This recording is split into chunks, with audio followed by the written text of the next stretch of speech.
talk a little bit about AI and social impact and also the ecosystem. And Nick, he actually told me that you have to talk about what you're doing in Sweden, because I'm kind of an ecosystem guy, and I try to create ecosystems and create value for you guys so that we can share. So that is my way to do it. And as Nick said, I've been here around since 2017 working with Nick and the guys. So also working for a company called IBM, but I'm sitting in Sweden. But actually I'm working a lot in Norway also. So that's my background. So I put in this slide ecosystem and cooperation. And I want to show you how we work with the ecosystem and how that is organized. Because we have something in Sweden called AI Sweden. And that is really, really great to have that and work with these guys at AI Sweden. Because we have academia, we have the municipalities, we have private companies working all together. And we have also labs, so we can use labs. The lab is actually down in Gothenburg. And you can go there for free and you can try out stuff. And of course you have all the members. You see down there is Atea, IBM, Volvo, Google, and so on. And up there you have the universities. All the universities in Sweden is part of it. And you have also a lot of regions that is part of this AI Sweden. And what is that creating, you think? It's creating a lot of startups, scale-ups. And the AI Sweden is actively working with startup and scale-up and actually promoting these guys and girls that is working here in this landscape. And they have also kind of ideas, and they can also take ideas to the marketplace together with AI Sweden. And Business Sweden is also involved. And behind that is, in Norway they call it Innovation Norway, in Sweden it's Vinnova. So Vinnova has a lot of money that can be put into this. And I think I've been involved, or I know 30% of these guys. So some is working with IBM, some is not, but I know a lot of these guys and girls that is working in these companies. So that is kind of the way we do it in the Swedish way. And I think it's important to know that you actually can also be involved in that, because many of these guys and girls want to have Norwegian as a market. So, and that's the closest market for them. It's the same as Norwegian startup and scale up. They want to go to Sweden because that's the closest market for them. When I talk to startups and scale-ups, they try to go to US the first they do. Forget it, because it's so, you have to have a company down there and you have to have a lot of investors and a lot of money. So I think that it's important to take care of that we have here locally in the Nordics. In the West Sweden where I live, we have an organization called GREAT. I'm part of GREAT. And GREAT is a lot of companies that is local. So I'm working with Ericsson, I'm working with Stena, I'm working with Volvo, and we have a network, AstraZeneca. So if I go and talk to a company that is in medical life science, I call AstraZeneca and say, is this a great company? Is this good? Should we work with this? So I use my network because I know that they are experts. I'm not expert in life science. And you see that is the local network. But we are also working with AI Sweden. So you have the local network and you have AI Sweden network. Excuse me, question? Yep. You recommend us not to start up in America and you come from an American company? Yes, because I'm working with startup. But you're from IBM. Yes. How could you tell that advice? The advice is that, say like this, if you're working with startup and scale up, what is the best chance to have a success? Is it to take your company to US? It's cheap to establish companies in America. Yeah. It's a lot less than in Norway. It's like 6,000 or 7,000 kroner to start a LLC over there. So it's very cheap. In Sweden, It's much it's cheaper than Norway, and in Norway you have something called the exit tax. oh yeah, Which is yeah, a big yeah. thing right now. So how can you tell that advice to stay here? I can say that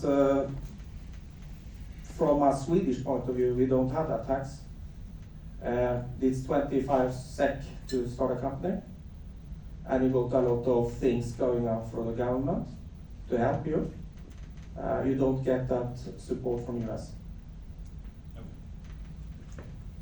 from the US government. If you take a look at the local guys, we have also the incubators and accelerators that is corporate based. So you have CampX from Volvo, you have also Mobility X Lab, that is a part of Ericsson, you have Mölnlycke Healthcare, and you have BioVenture from AstraZeneca. All these corporate incubators, accelerators, are looking for Norwegian or Swedish or Danish or American or whatever companies. They're looking for the best. So if you are good, have a good solution, you can talk to the guys and girls at CampX. That is the Volvo incubator. Or you can go down to AstraZeneca's BioVenture. They have about 35 startup scale-ups there in the cluster at the moment, but they're going to grow to 300. So, and that's because they got money from Wallenberg, the Wallenberg Foundation. And then these guys, I don't know if you want, and this is an American company from Silicon Valley, Plug and Play. Have you heard about them? Plug and Play established an office in Gothenburg. So on the one hand, they have 500 to 600 big companies working with these guys, all the big ones. And on the other side, they have 90,000 startups, and they are doing innovation between these. So in Gothenburg, they have Volvo Cars, Gothenburg Harbor, SKF. They're working with and create programs around it. But you can also talk to these guys, Plug and Play. I talk to them. I'm part of their community. So, and they are very eager to go into the market there. And the last one in this journey, on this kind of the presentation, is my baby that I'm part of. That's the Forest Accelerator. So together with SCA and some others, we are doing investment or working with startups in the Forest Accelerator. And one of the good ones is up there called Resero. So they are doing rubber from birch. And what they have like customers now is, you see some shoes there. I cannot say the brand, but maybe you can look at it. They are working with cars, Polestar, Volvo Cars, some other in Germany. They're also working in sports, and they're also working with the manufacturing. Say you can use this rubber in different kind of programs. And another one is Adsorbi down there that is actually doing, instead of coal in filters, they can use material from the forest. So that is kind of the green way we have that one. And this is what we do. We do whatever, startup, scale up, accelerators, venture capital, and so on. And we have also AI Labs up in Stockholm that you can use. And then we have this social impact. And I'm thinking of how can we do better job in social impact and social. So one of the things we have here is processing, streamlined processes, predictive analytics, of course, and also what we talk about, as Nick said, we had a chatbot 2017. Now everybody has a chatbot. You have to think about the security around chatbot technology and where it's run also. So in Sweden, together with AI Sweden, we are doing a government-based chatbot with Swedish LLMs based in Sweden. It's going to be run in Sweden by a Swedish company, owned by Sweden. So because of, then you can have it to the security police, you can have it to the military, and so on and so on. We are involved in, of course. Everybody in the ecosystem is involved in this. It's an AI Sweden project to get this government-based, or should we say chatbot, whatever. Another thing is the welfare programs, and you have the personal assistance that could be combined. You have bridging the digital kind of knowledge you have around it, and so on in this. That could be very good for AI, and that is what we see. Fraud, of course, fraud. Everything that have some money value in it can also be fraud, and we can use AI to prevent fraud. I'm working with a company called Trust Anchor Group. They can do mobility wallets, or a wallet where you have your social welfare money in it, and you can actually check where you actually buy something based on blockchain and some geographically stuff.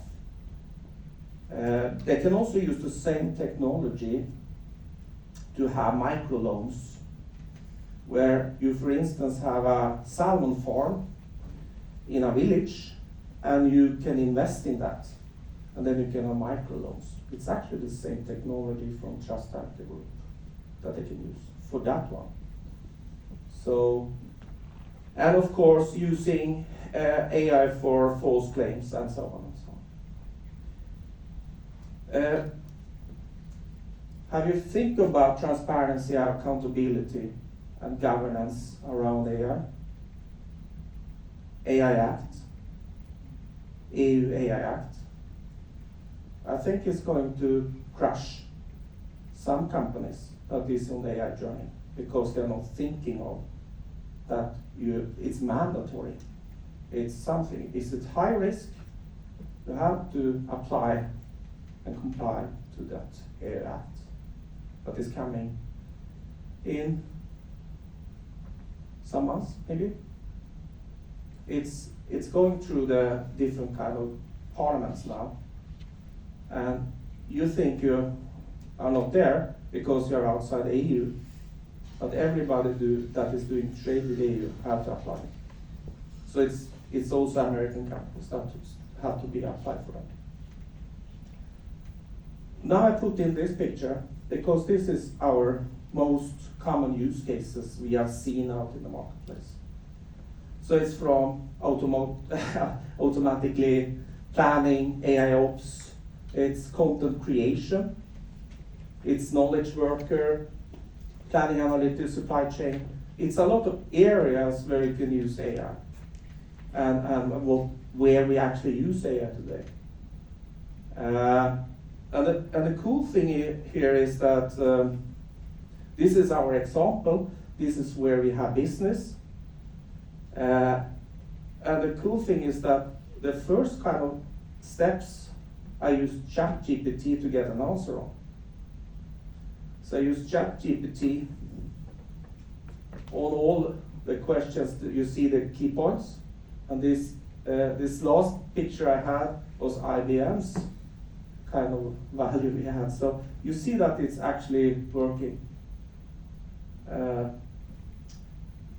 Then I have another thing that you have to have in mind, and that is, how should we do AI on a green way? Think about energy, think about water, and so on, because it's taking a lot of resources. If you don't have energy for food, but you have energy for AI, or whatever, so you have to think about it. You cannot drink the water, you use it for cooling the stuff. So that is something we have to have in mind. And one article, you see it here, it's from Computer Sweden, and it was last week. So they say this is going to be maybe a problem. And you can see here that Sam Altman, the ChatGPT guy, he has already seen this. He wants investor to invest 70,000 billion US dollars in a new chip technology, because the way we do it today is not going to work. So there you can see how he is thinking, and he is the inventor of ChatGPT. So have that in mind, because we are going to see new kind of chip and new things coming out from the market tomorrow. This is a commercial. Yeah, oh, it's going back. This is a commercial. We think about it today at IBM, because in many of our new stuff we are going out, we put in AI accelerators. So you can use it without putting in something else. Because we see this problem, so this is a commercial. So, but we see this as a problem in the future. So we already now are working on that step. And we have also, cards coming out. We have also new neural chips coming out that is like a brain. Is it okay? Yeah. And just 2 seconds, you get this presentation. Yeah, I have put it into here to Nick's, and you can also see here something about the EU Act, how we mapped that together. You can also see something about the companies I've been working with some of this AI stuff. Yes? Question? Yep. The new processor. Yep. Is it a competitor to NVIDIA's? NVIDIA using GPUs, and this is an inferencing chip. So it's, you have to think about training and also production. And NVIDIA is focused more on training than inferencing. I know they have inferencing also, but they are focused on training. This is not training. You have to think about when you're running your AI stuff, you train it, but you don't run your production on the training chip. That's what guys do today, and that is very expensive. You have to move it to cheaper hardware where you run what we call inferencing. And inferencing is not so expensive, and it's not so costly for the environment. So, and you're also going to see new GPUs kind of thing, both from NVIDIA, both from Samsung and Microsoft, and everybody's in this. Samsung is doing a lot, ARM is doing a lot, and then you have Meta. You know what Meta is doing? They do their own, based on RISC-V, that is open source. So it's a lot of things happening here. Okay, we're going to take the last question since we are running out of Yeah. time, please.